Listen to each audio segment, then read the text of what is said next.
Artificial love, we just make it up.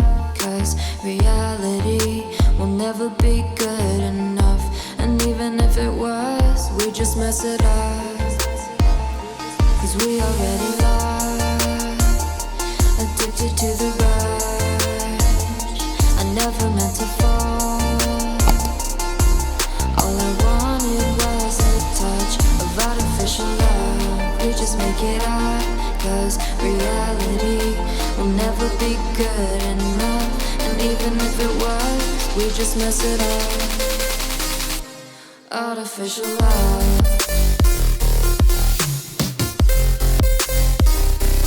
Artificial love.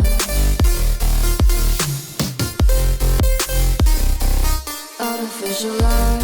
We just make it up. Cause reality will never be good enough. And even if it was, we just mess it up. Cause we already lost, addicted to the rush. I never meant to fall. All I wanted was a touch. Cause we already lost, addicted to the rush. I never meant to fall. All I wanted was a touch. Artificial love.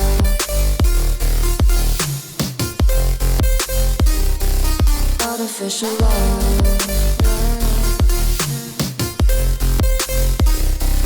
Artificial love. We just make it up. Cause reality will never be good enough.